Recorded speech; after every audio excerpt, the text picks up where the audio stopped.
तुम्ही विद्वान प्रकांड रचित ब्राह्मण पण तरी सुद्धा अत्यंत कारण एवढं ज्ञान असून सुद्धा अहंकारानं जागा घेतली. तुम्ही एक महान शिवभक्त, एक महान शिवभक्त, पण तरी सुद्धा तुम्ही अहंकारी आहात. तुमच्या भक्तीचा तुम्हाला अहंकार आहे, तुमच्या ज्ञानाचा तुम्हाला गर्व आहे. आणि अहंकार आणि गर्व जर असला तर कितीही विद्वत्ता असली तरी सुद्धा ते मात्र काढत असताना समान आहे. श्रीरामांची योग्यता आपल्याला कळलीच नाही.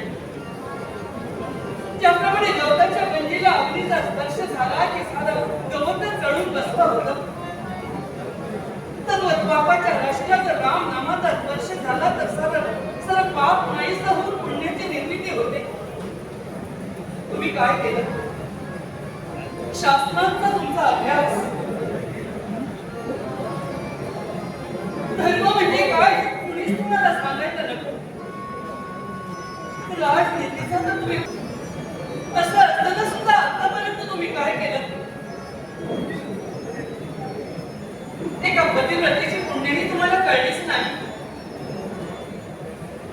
तुमच्या अहंकारामध्ये अहंकार नाही सीताफळाचं तुम्ही जे हरण केलं ते हे पूर्णतः तुमचं अज्ञान नव्हे का?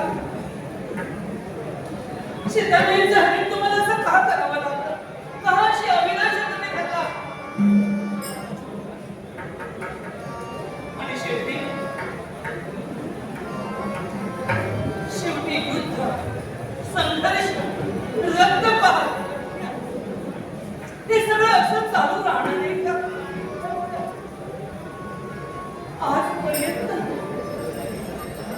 आजपर्यंत कितीतरी योद्धे मारले गेले. कुंभकर्ण भावजी यांच्यासाठी बलाढ्य एक विशाल देहधारी योद्धे श्रीरामाने त्यांचाही वध केला ना. मग अजूनही तुम्हाला तेच वाटतं की आपण एक प्रकांड पंडित विद्वान ब्राह्मण आहोत, आपल्याजवळ शौर्य आहे? नाही हो. श्रीरामांसमोर तुम्ही काडी कसपटा समान आहात हे कधी कळलं तुम्हाला?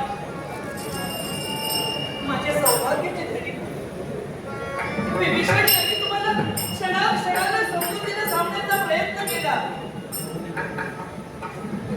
की सीतामाईनं प्रभू रामचंद्रांकडे परत करा, पण नाही ऐकलं तुम्ही. तुम्हाला वाटू लागलं की तुम्ही हे सगळं मोठेपणासाठी करता आहात. प्रभू रामचंद्रांना विभीषण यांना मोठं म्हणावं म्हणून तुम्हाला राजनीतीची सुद्धा फक्त आठवण करून दिली, पण त्याचाही काही उपयोग झाला नाही. धर्म म्हणजे काय असतो याची सुद्धा तुम्हाला माहीत असून सुद्धा आठवण करून दिली की माझ्या सौभाग्य झाली विभीषण यांनी, पण तरी सुद्धा तुम्ही ऐकलं नाही. शेवटी काय केलं? ज्ञानाचं बोधातून वाचणाऱ्या विभीषण यांना तुम्ही द्रोही ठरविला. एवढंच नव्हे तर तुम्ही त्यांच्या मस्तकी लाभ मारले. तुम्हाला म्हणे कुल परंपरा आणि कुलाचं पावित्र्य कळत नाही, पण शेवटी व्हायचं तेच. परमेश्वराचे जे संकेत आहेत त्याप्रमाणे घडणार. विभीषण याची पूर्ण विचार केला, म्हणजे सौभाग्य घडलेले पूर्ण विचार केला आणि एकच निर्णय घेतला. ज्ञानी असून सुद्धा अधर्माला चालणाऱ्या लंकाधीश रावण यांच्याबरोबर राहण्यापेक्षा एकच मार्ग. प्रभू रामचंद्र हे विश्व आहे. धर्म म्हणजे काय आहे हे फक्त प्रभू रामचंद्र सांगू शकतात. आणि म्हणून प्रभू रामचंद्रांना श्रीरामांना म्हणजे सौभाग्य विभीषण शरण गेले. प्रभू रामचंद्रांनी सगळं काही जाणीलं.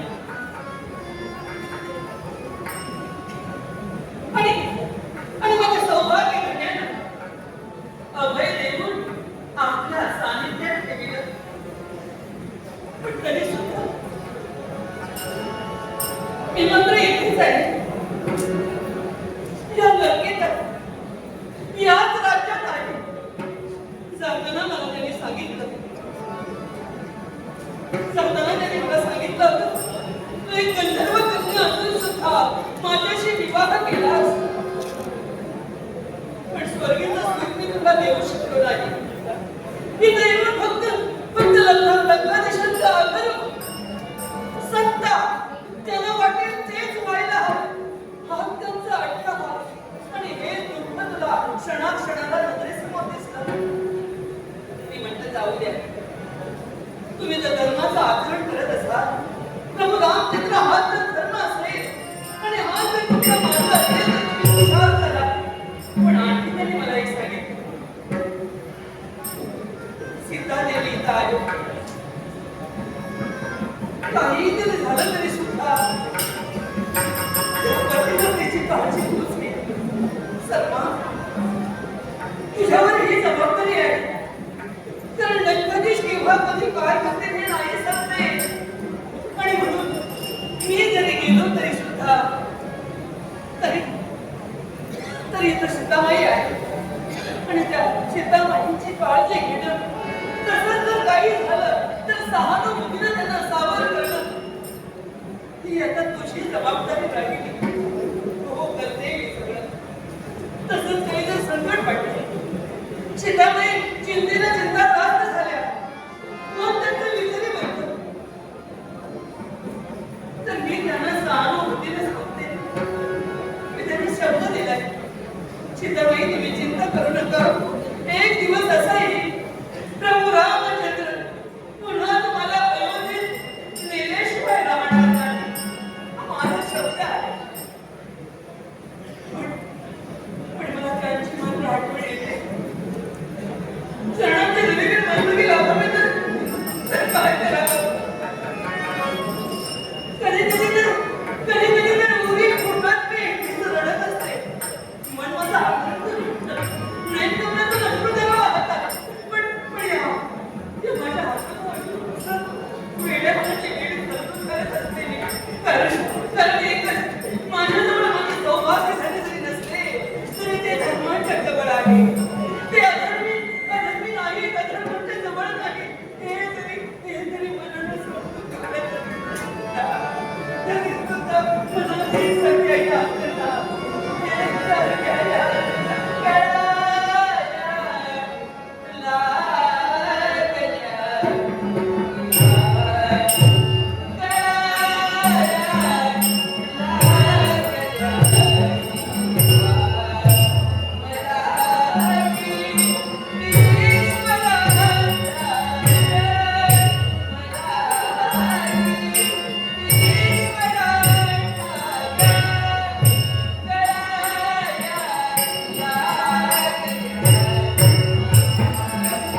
मात्र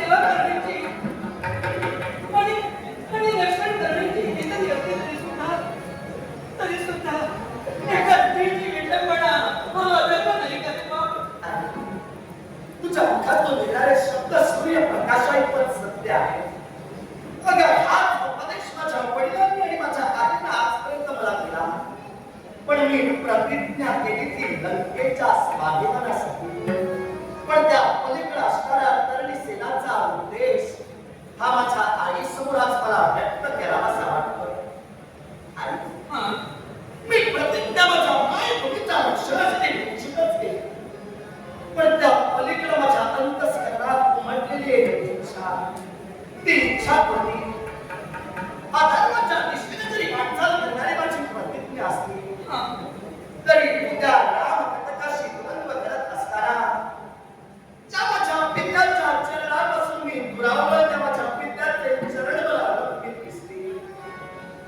ज्या माझ्या पित्याच्या आशीर्वादापासून गेला कित्येक काळापर्यंत वंचित आहे त्या माझ्या पित्याचा आशीर्वाद मला मिळेल. मग एक निष्ठेच्या आत्माचा आपण भक्ती करतो त्या देवाचा दर्शन त्या दर्शनाला होईल चांगली त्याच्यापेक्षा दुसरं भाग्य देखा. अरे हा जे आम्ही त्या दर्शनातला आणि भाग्याचा दिवस ठरला तरी सुद्धा श्रीरामाबरोबर तुला युद्ध करावं लागणार आहे.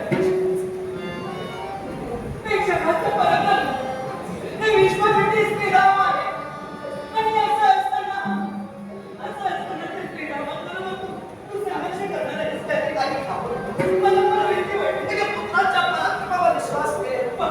या आधी या तरुणी सेनाने कित्येक पराक्रम दाखवले ते जगाच्या निदर्शनास आले. पण या क्षणी माझ्या भक्तीबरोबर माझा धर्म सुद्धा मला हात देतोय. म्हणजे तू दुःख देणं तुला पुराबद्दल काळजी वाटणं साहजिक गोष्ट आहे. शेवटी आईचं ते झालेच आहे. शेवटी आईची ममता आहे. आईकडे माझा मार्ग तू रोखत नाहीस तर आपल्याला आपल्यावर तुझ्या बसलेली ममता हे बोलते. पण आई तुझ्या चेहऱ्यासमोर मी हात जोडलाय. माझा मार्ग रोखण्याचा प्रयत्न करत नकोस. आम्हालाच्या आशात मला बंधन ठेवायस. आई बरं आणि मी तुला एवढंच सांगेन काय मला माझे तुला श्रीरामाचं दर्शन हवं. श्रीरामाचं दर्शन जरी तुला हवं असेल तरी सुद्धा त्याच्याबरोबर तुला संघर्ष करावा लागणार आहे आणि त्याच प्रकारे नाही मी माझ्या बाळाला आपलं नाही सांगू शकत. आणि तुला जाऊ दे. मला आपल्याला सांगायला देणार नाही. आई मी पुन्हा विचारतोय. आई माझ्या रक्ताची शपथ आहे का?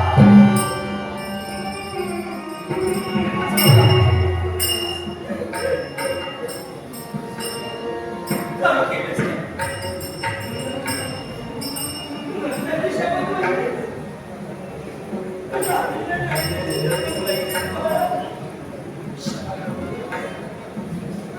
मी तुला वाक्य दिलं. तुला त्याची शपथ तू आई घेतली.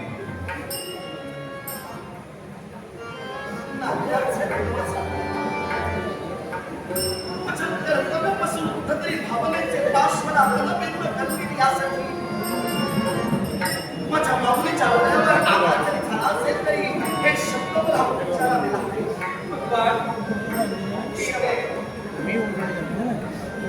मला माहिती आहे जन्माला आल्यापासून चांगलं होणार आहे. पण या वयाचं नसत आहे. या वयाचं चिंता नकोस. आई तो प्रातःकाळी वृक्षावर उमलणाऱ्या कलिकेला दुःख माहीत असतात. देवाच्या चरणावर आपल्याला जागा मिळणार की स्मशानात जळलेल्या प्रेतावर आपलं स्थान असणार. सगळ्या मरण्याचा मोठा स्वार्थ माणसानं कधी वाचला नाही काही तुझी शिकणार. देहात उद्या जर का तुझा पोर मृत्युमुखी पडला तरी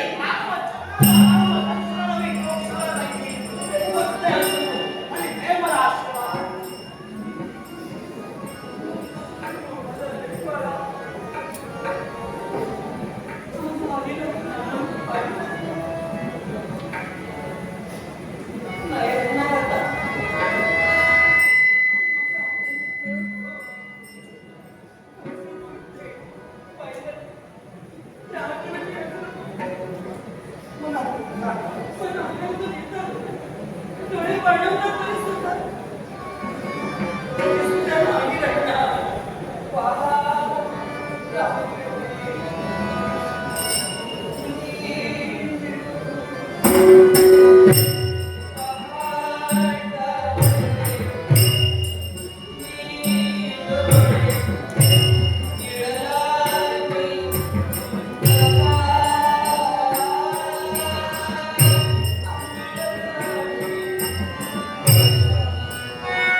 कदाचित ते शेवटचं सुद्धा असेल रे, पण तुझ्या संरक्षणासाठी आई बोल मी काय सांगते माहिती तुला? तुझे शब्द आजपर्यंत मी पायदळी तुटलेले नाही. रणभूमीवर जाताना एक तर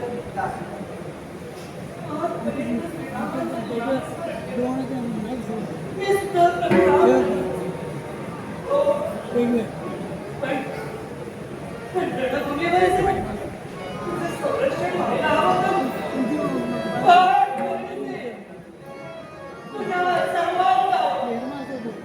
तुझ्या सर्वांगावर राम नामाने खंडण्यास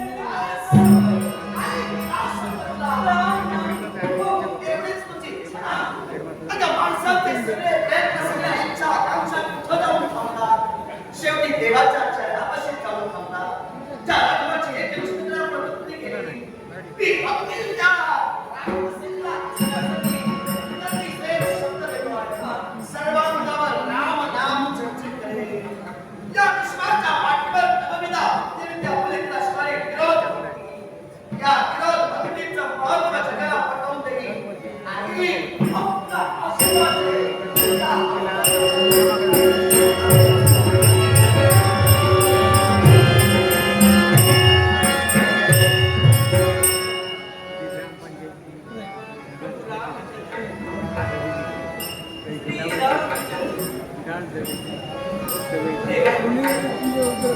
पुढे काय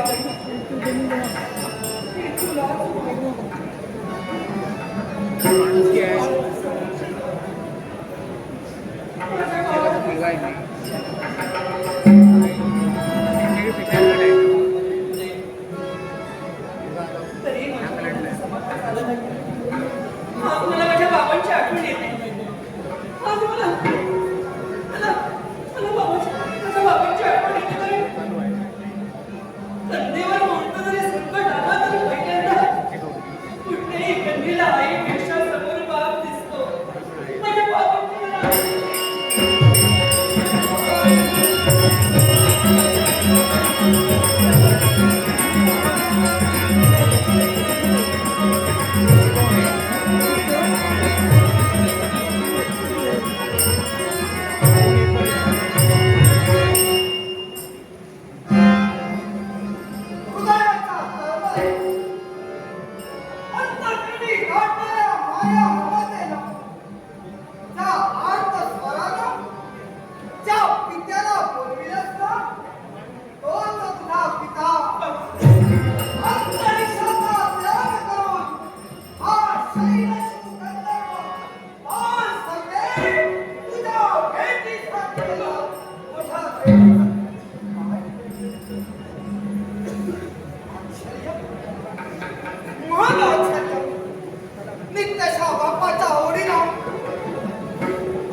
तुझे पाणवलेले असो हे अश्रू दूर करण्यासाठी